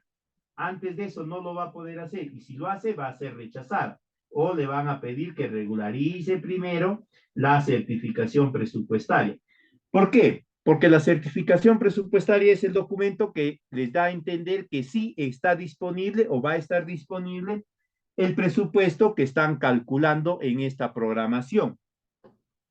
Que ojo, ya les había dicho, no es solamente el presupuesto para la ficha, para el expediente, sino es el presupuesto para la ficha, el expediente, la ejecución, la liquidación, la supervisión, las licencias, permisos, autorizaciones, refrendos y demás. Entonces tiene que estar aprobado todo ese monto, tiene que estar certificado para garantizar que ese proyecto no va a ser solamente un suspiro, ¿no? No va a ser como la promesa de enamorados, ¿no? Una promesa que luego se olvida y que, si no, por el contrario, va a permitir esta disposición, esta certificación presupuestaria, que el proyecto se inicie con la ficha, pase expediente técnico y se pueda ejecutar totalmente en el periodo de 3 años o en el que se haya indicado. Ya, esto ya les expliqué, la consolidación de la programación multianual de inversiones del Estado, ¿no? Esto es a partir de las programaciones multianuales de las diferentes entidades. Esto ya hablamos. Algunos instrumentos que se van a emplear en esta programación son los anexos 1, 3, 4, 5 y 6. También está el anexo número 2, que es los clasificadores. En cuanto a los formatos, es el formato 1, A y B, el formato 2, A, B y C, el formato 3 y el formato 4, A y B, ¿no? Estos son los instrumentos que ustedes deben de considerar, ¿ya? Sobre la formulación y evaluación, que es ya cuando se inicia el ciclo de vida del proyecto. Acá en la programación hemos descrito nada más los tiempos y los costos. Acá ya iniciamos la elaboración o el nacimiento del proyecto con la formulación y evaluación. Eh, Habíamos dicho que hay proyectos estándar, que son los recurrentes y replicables. Estos son el 76%, ¿ya? Y están vinculados principalmente a inversiones que están por debajo de las 750 UITs o en todo caso que su nivel de complejidad no sea alto. Y luego están el 24% de proyectos restantes que son proyectos complejos, no estandarizados. Ahí tenemos montos superiores a las 15.000 UITs e incluso que superan las 407.000, ¿no? Acá vamos a encontrar ya los perfiles. Entonces acá vamos a encontrar la ficha técnica simplificada y la ficha estándar. Esta simplificada es para inversiones menores a 750 UITs y de baja complejidad. Luego está la ficha estándar, que es para inversiones de complejidad media y además cuyo monto de inversión puede estar en el rango inferior, menor que 15.000 UITs, siempre y cuando sea hasta de mediana complejidad nada más, ¿ya? Si son de alta complejidad, aun cuando puedan estar en estos montos, se va a requerir perfiles. Ahorita les voy a explicar eso. La evaluación la realiza la unidad formuladora. Tenemos las fichas, que son esquemas estandarizados, donde ya está distribuido todos los ítems que debe de contener este instrumento, además de tener una guía específica, ¿ya? Acá habría que indicar lo siguiente. Ustedes van a encontrar dos fichas generales, la ficha 6A, que es la simplificada, y la ficha 6B, que es la estándar para proyectos de mediana complejidad. Pero además de eso, ustedes van a encontrar las fichas técnicas específicas de los diferentes sectores. Cada una de estas tiene sus parámetros de aplicación. No se aplican en general. Hay fichas que se aplican para determinados montos de inversión y para determinadas naturalezas, ¿no? Hay algunas que se aplican solamente para mejoramiento, la naturaleza de mejoramiento, y si el monto de inversión es inferior a una determinada cantidad de UITs. Si no es para mejoramiento, ficha 6A o 6B. Si supera el monto de inversión, ficha 6A o 6B. Entonces, ustedes tienen que descargar esas fichas específicas, verificar en qué consiste, cuáles son sus parámetros de empleabilidad y definir si es esa ficha o son las fichas 6A o B.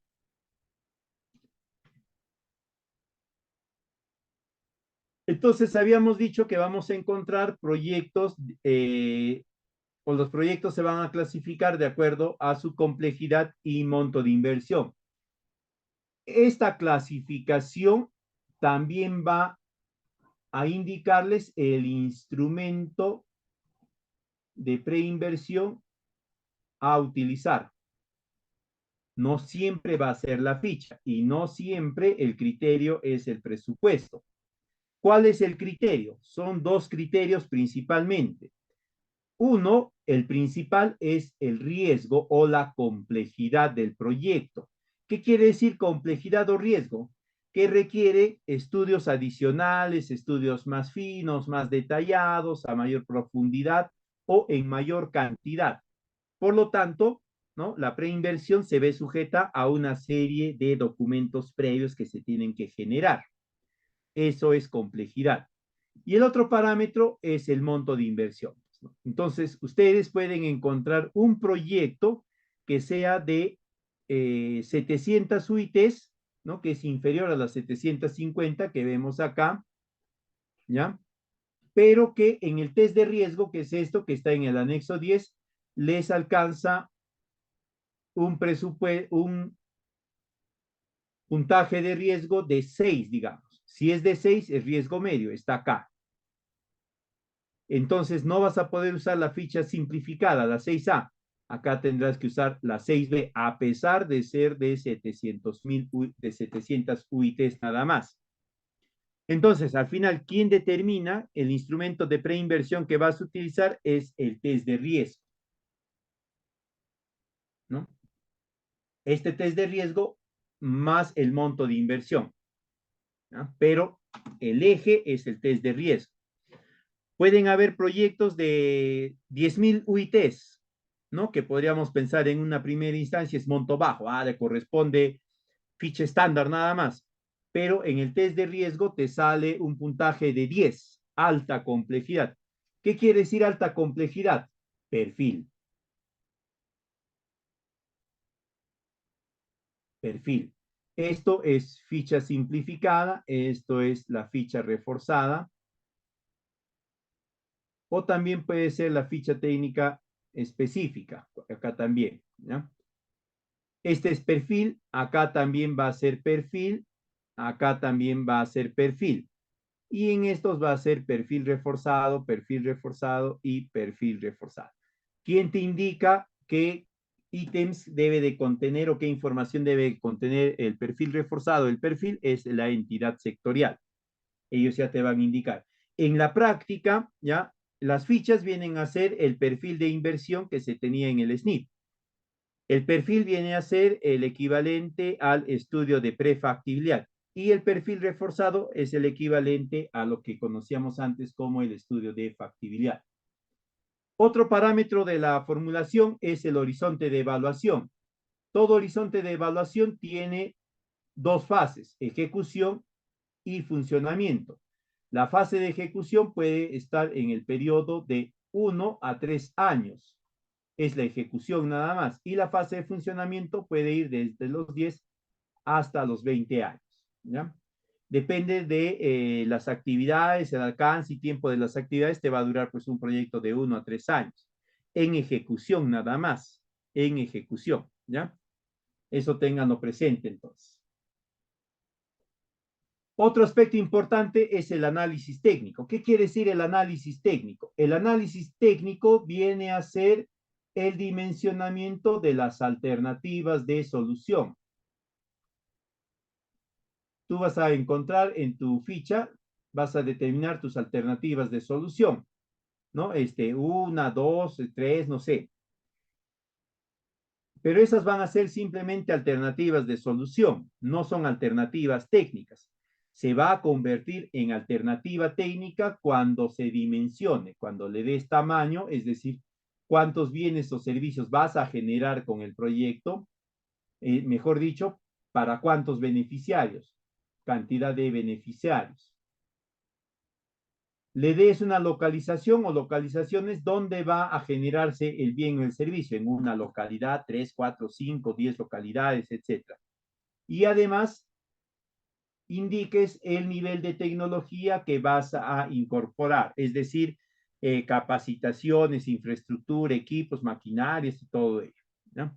Transversal a estos tres parámetros está el impacto ambiental y el riesgo de desastres y cambio climático. Vas a evitar que o vas a plantear medidas para evitar que el tamaño o la localización o la tecnología generen impacto ambiental. Vas a plantear también o vas a tener en cuenta que o el tamaño o la localización o la tecnología no estén expuestas a riesgos y desastres de cambio climático, ¿no? Por ejemplo, no vas a plantear o vas a tú tomar en cuenta si una planta de tratamiento de una toma para la planta de agua potable, la vas a colocar en una zona en el río donde siempre hay inundaciones. Obviamente, tu toma se va a ver colapsada el primer año nada más, ¿no? Entonces, tienes que considerar estos riesgos de desastres y cambio climático, estos de acá, al momento de plantear tu localización. Igualmente, el tamaño y la tecnología. Y lo mismo con el impacto ambiental. Ahí recién se convierten en alternativas técnicas. Y esta alternativa técnica es a la que le van a brindar ustedes el cálculo de sus costos, ¿no? Van a estimar primero los costos de mercado, los precios de mercado de cada bien, de cada insumo que van a considerar y luego recién le van a hacer el ajuste a través de las tasas de descuento social. Ahí en pantalla ustedes encuentran las tasas vigentes a la fecha. También las pueden encontrar en el anexo 11 de Invierte P. ¿Ya? Van a encontrar todas estas tasas. La que no van a encontrar es esta de acá, para bienes transables. ¿Ya? Para bienes transables, la tasa se calcula así. A la fecha es 0.8147, creo, ¿no? Pero se calcula dividiendo 1 entre el IGB aumentado en una unidad, ¿no? Es decir, 1 entre 1.18. Y les va a dar ese valor que les dije, ¿no? 0.8417 o 1.17, creo 1.47. ¿Ok? ¿Qué son bienes transables? Son aquellos bienes que no se exportan ni se importan. Por ejemplo, los escritorios, las sillas de escritorio, la papelería, los lapiceros, material de difusión, etcétera, porque esos se generan acá nada más y se comercializan únicamente dentro del Estado.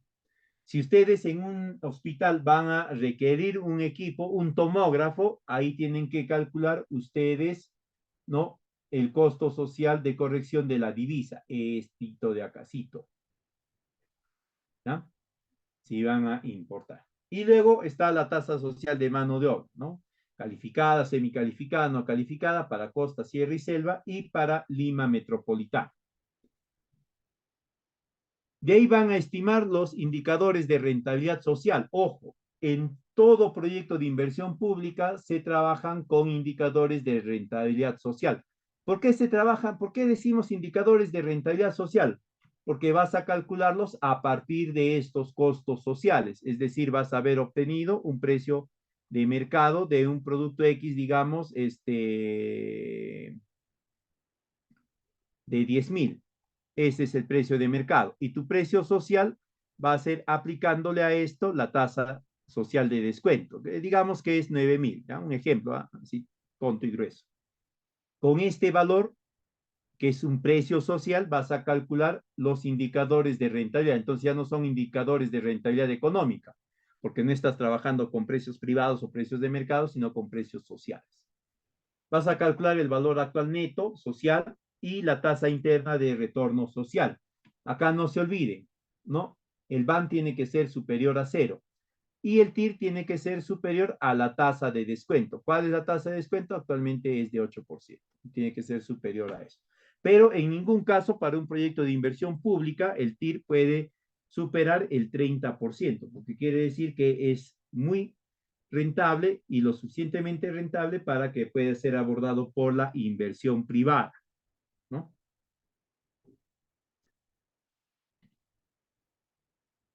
En la mayoría de proyectos de inversión pública van a calcular ustedes los ratios costo-eficiencia, que viene a ser la división del valor actual de los costos sociales, el BAN de los costos sociales nada más, no es ya el incremental de beneficios, nada de eso, solamente es de los costos sociales, dividido entre la sumatoria del indicador de impacto. ¿Cuál va a ser tu indicador de impacto?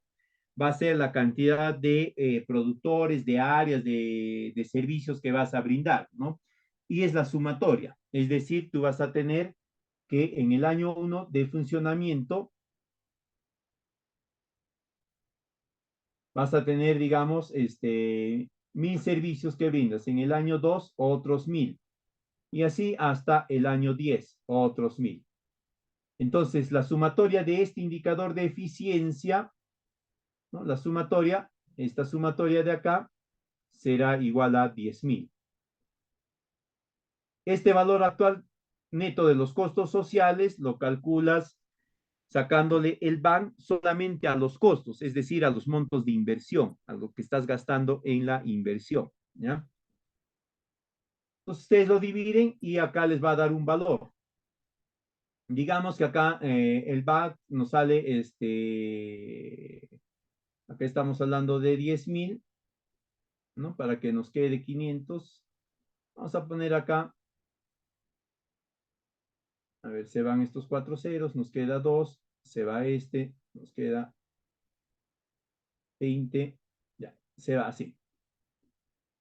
Vamos a considerar que nuestro VAC es de 2 millones. Entre 10.000 nos va a dar un valor de 200 soles. Quiere decir que por beneficiario o por servicio estás invirtiendo 250 soles, ¿ya? Así se calcula el valor actual de los costos sociales, este VAX que está acá. Eso es cuando las alternativas de solución tienen el mismo periodo el mismo horizonte, es decir, las dos han sido concebidas para evaluarse en 10, 12, 15, 20 años. ¿Qué sucede si una alternativa tiene un periodo de evaluación distinto? Una de ellas en 7 a 10 años y la otra en 12 años. Ahí no vas a poder calcular el BAN, o el BAN no va a ser el indicador de comparación, porque el BAN de 12 años frente al BAN de 10 años va a ser totalmente diferente. Hay 2 años más de generación de utilidades incrementales en el BAN de 12 años. Entonces, para eso existe el costo anual equivalente, ¿no? Y el criterio de selección en este caso va a ser aquella alternativa que tenga el menor CAE, el menor costo anual equivalente. ¿Qué criterios van a considerar ustedes siempre para poder tener la certeza de la viabilidad de su proyecto? Primero, que esté alineado a la brecha, ¿ya? Es decir, que contribuya al cierre de una de las brechas priorizadas. Eso es fundamental. Luego, ¿no? Que se haya podido incluir en la propuesta a la mayor cantidad de población beneficiaria. ¿Por qué? Porque a mayor cantidad de población, este costo de eficiencia va a bajar. Acá estamos calculándolo con 10.000 beneficiarios, ¿no? ¿Qué pasa si fuesen 20.000? Va a bajar a simplemente 100 soles. 100 soles por beneficiario va a ser la inversión, es menor. Entonces quiere decir que se ha invertido mucho mejor el dinero del Estado. Esa es la otra característica. Y la tercera es que esté bien descrita o bien sustentada o bien planificada la estrategia de funcionamiento.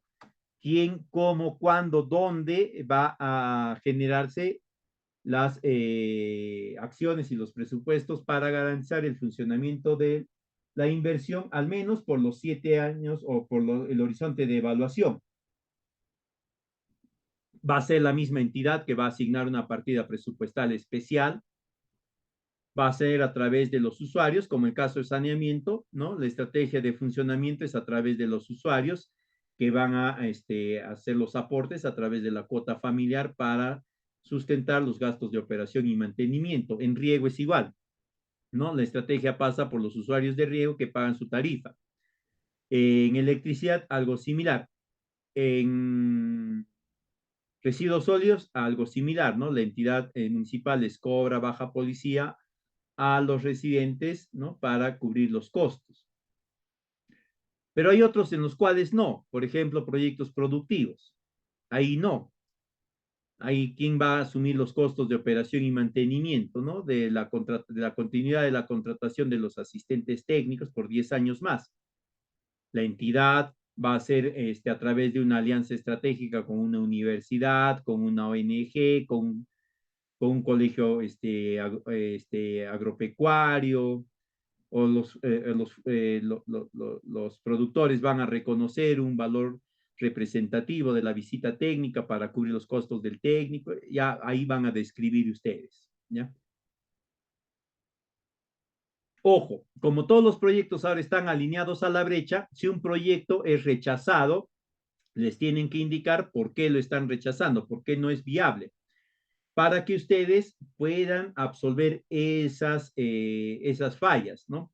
De modo tal que se pueda volver a presentar. ¿Por qué se puede volver a presentar o por qué se debe volver a presentar?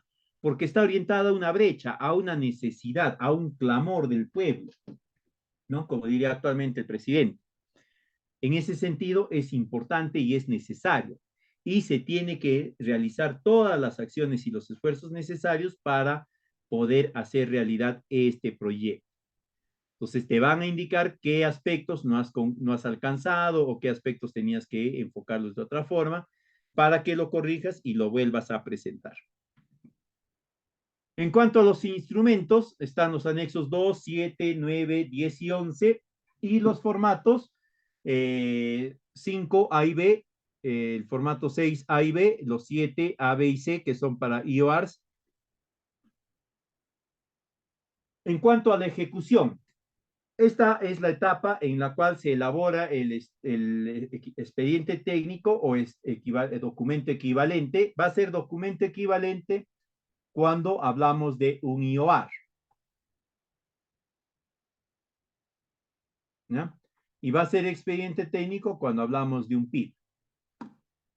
¿A cargo de quién va a estar esta elaboración del expediente técnico? A cargo de la unidad ejecutora de inversiones. Ella es la que va a elaborar el expediente técnico. Lo puede hacer directamente a través de su propio personal o lo puede trasladar a un privado, a un tercero, ¿no? Por contrata para que éste lo elabore. Pero igual, el único responsable es la unidad ejecutora de inversiones. Esta también va a estar encargada del seguimiento de esta ejecución, ¿no? A través del CIAF y otras plataformas.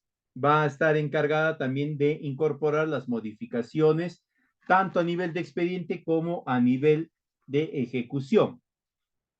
Y finalmente va a llevar adelante todo el proceso de liquidación. Esta fase de ejecución culmina en la liquidación. No culmina cuando se concluye el proyecto, culmina cuando se ha liquidado y existe el documento aprobatorio de esa liquidación. Entonces, hay un sistema de seguimiento de estas inversiones, ¿no? En primer lugar, a través del CIAF y luego a través de otras plataformas como es el Banco de Inversiones, Infobras, etcétera. Ahí la entidad respectiva tiene que ir incorporando y actualizando información sobre el avance de la ejecución de la inversión.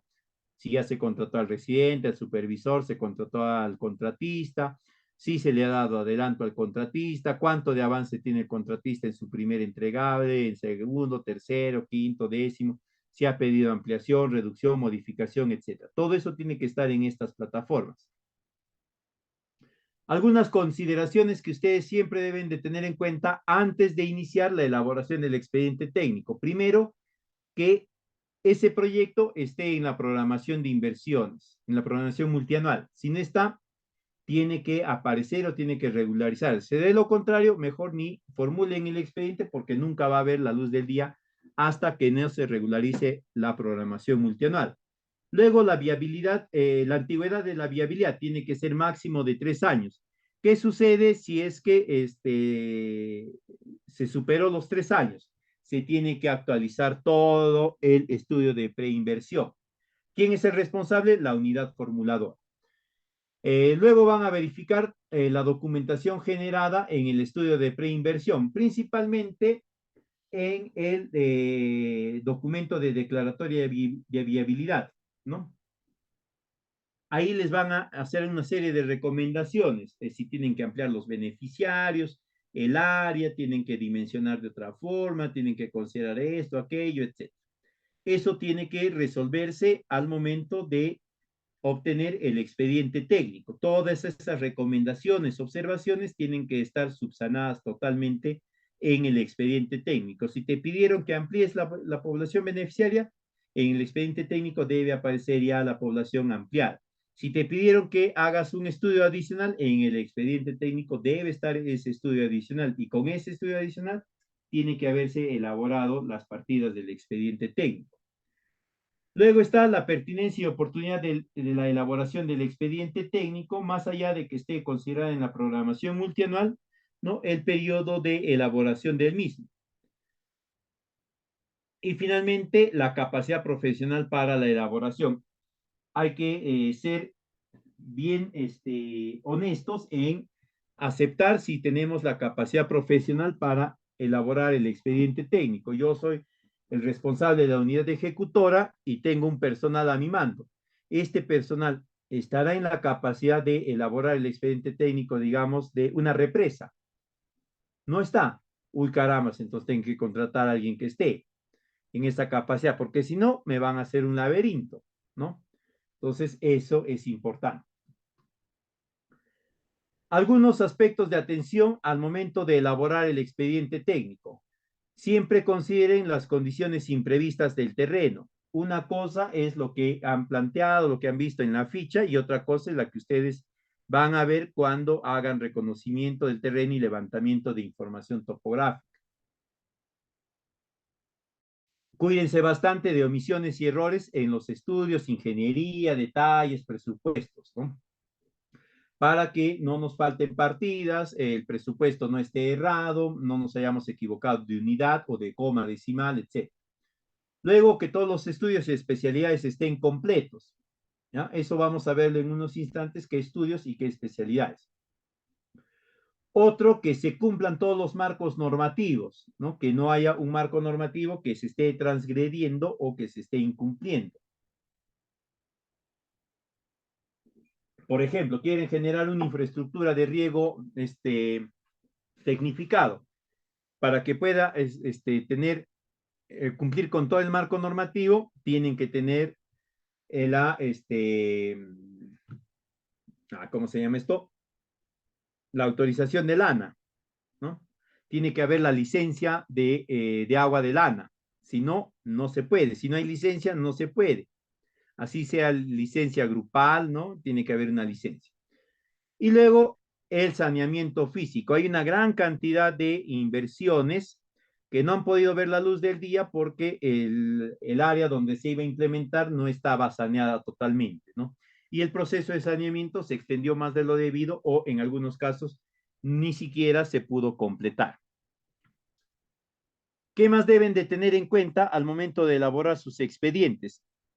Todo expediente de proyecto, por si acaso, tiene tres componentes fundamentales: el expediente técnico de obra, las especificaciones técnicas de todos los bienes que van a incorporarse en el proyecto y los términos de referencia de todos los servicios. Tienen que haber estos, no puede haber, porque habíamos dicho anteriormente que estos proyectos de inversión pública están orientados a brindar un servicio.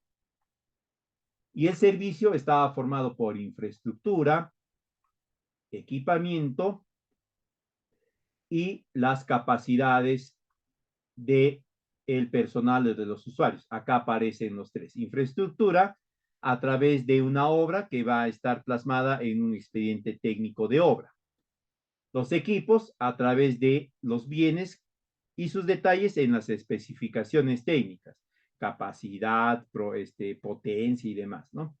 La capacitación en los servicios y sus detalles en los términos de referencia. El responsable, el encargado debe ser doctor, maestro, PhD, post-PhD, debe de tener 50 años de experiencia, debe de arreglar las cosas con solamente la mirada, todas esas cositas van en los términos de referencia. Otro aspecto importante, el expediente técnico y la estructura de su presupuesto. Todo presupuesto está conformado por dos rubros grandes que no pueden trasvasarse, es decir, no puedes pasar dinero de costos directos a costos indirectos en la ejecución. Los costos directos son todos aquellos que te van a permitir alcanzar tus metas. Construcción de una planta, capacitación, adquisición de equipo, etcétera. Los costos indirectos son todos los que te van a permitir brindar o alcanzar el objetivo. Brindar servicio a 500 personas. ¿Cómo te garantizas tú brindar servicio a 500 personas? A través de tu infraestructura, tu equipamiento y tu capacitación al personal, etcétera. Pero ¿quién lo supervisa? ¿Quién supervisa o quién ve que la infraestructura se haya construido apropiadamente?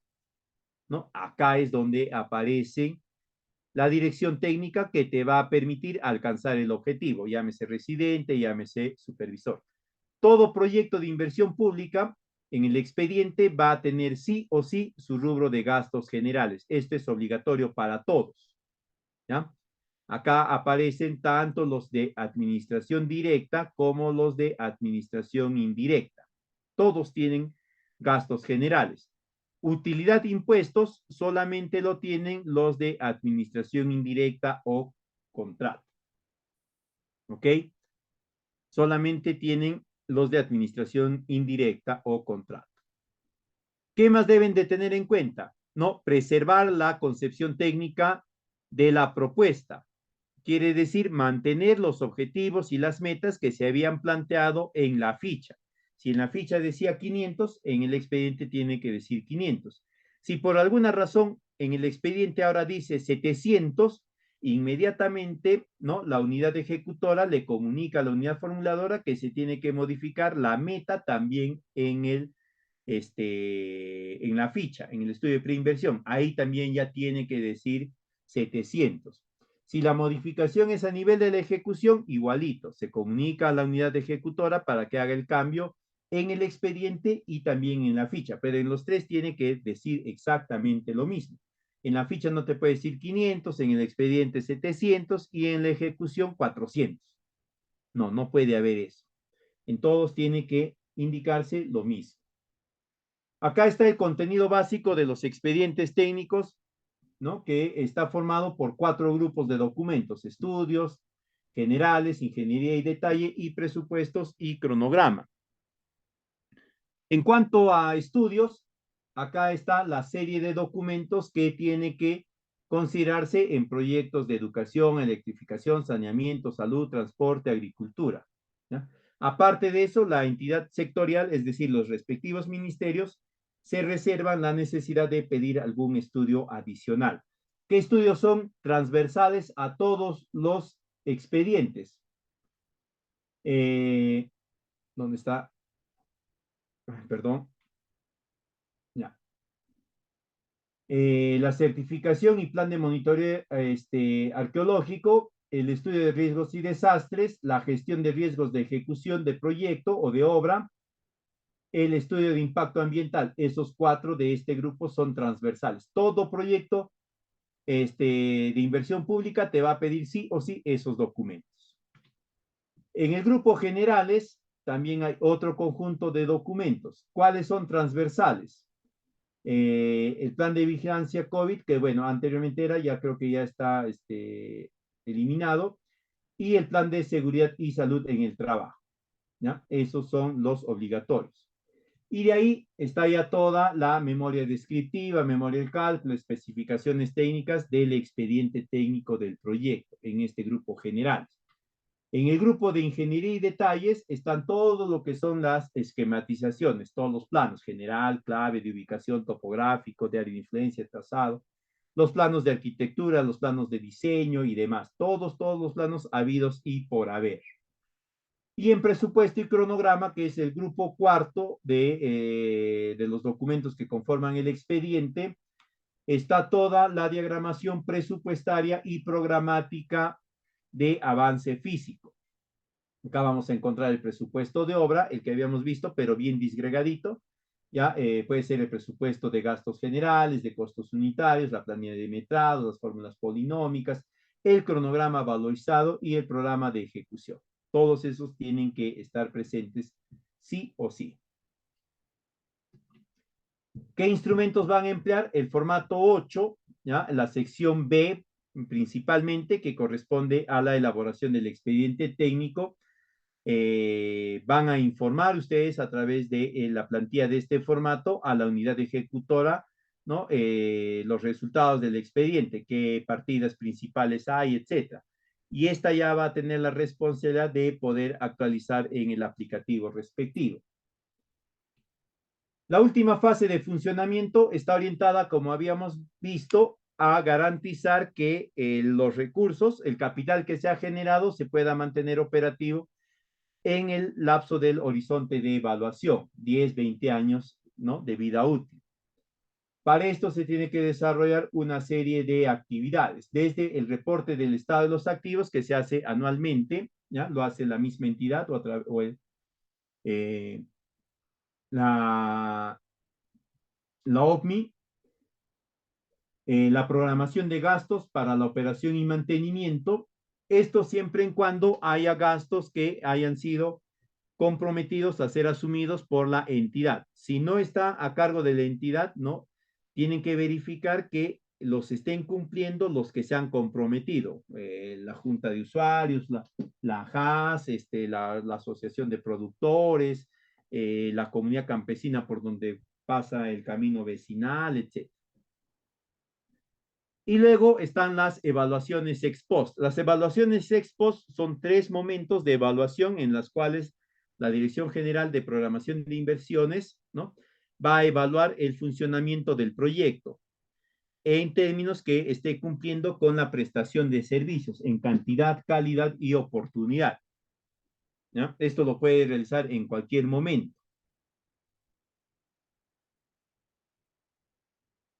Para poder garantizar el funcionamiento se tienen que generar unos reportes anuales, ¿no? Sobre todo vinculado al registro del estado de los activos, ¿no? Cómo están estos, si están operativos, si requieren alguna atención especial, que no se pueda asumir a través de la operación y mantenimiento previamente establecida.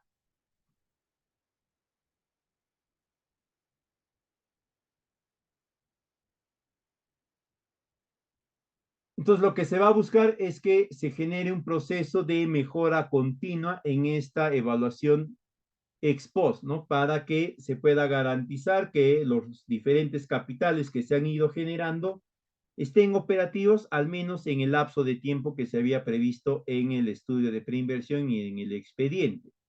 De modo tal que el Estado pueda destinar los otros recursos a otras atenciones de inversión. ¿Qué formatos, qué instrumentos van a emplear acá? El formato 10, que es el registro para evaluaciones ex post, esto es a cargo de la unidad ejecutora. El anexo 12, que es el contenido mínimo para la evaluación ex post, el formato 11A, que es el registro de información de unidad productora, y el formato 11B, que es el registro de información de activos estratégicos esenciales. Los activos estratégicos esenciales vienen a ser aquellos bienes que de no existir en esa unidad productora, nada funciona. En la planta de tratamiento de aguas residuales, por ejemplo, podríamos identificar algunos de los filtros, ¿no? Si no hay estos, simplemente no se puede llevar adelante ningún proceso de filtración. En salud, en un hospital, por ejemplo, el tomógrafo. No hay el tomógrafo, no se puede brindar el servicio a cabalidad. ¿Para qué hay este registro de bienes de activos estratégicos? Para saber si requieren una reposición, una rehabilitación en un periodo inferior, ¿no? ¿No? Se había programado para el año 7, pero una descarga lo malogró y se requiere en el año 3. Eso se va a generar a través de esto. Bien, si hubiesen algunas consultas, quedo atento a poderlas atender. La PPT, conjuntamente con algunos materiales de apoyo, se les va a compartir a través de la escuela. Si ustedes tuviesen alguna consulta adicional posteriormente, con toda confianza me la hacen llegar a este número de WhatsApp, perdón, a este número de WhatsApp, uy, ya no funciona este, a este número de WhatsApp para poderles atender, poderles absolver sus dudas y consultas.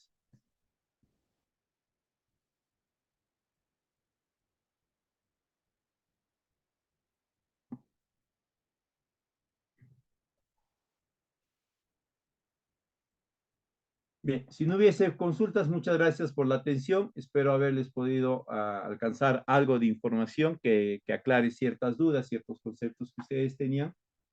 Y una vez más, cualquier duda a este número de WhatsApp con toda confianza. De mi parte sería todo en esta oportunidad. Muchísimas gracias, muy buenas noches. Gracias también a la escuela por la oportunidad brindada y será hasta una próxima.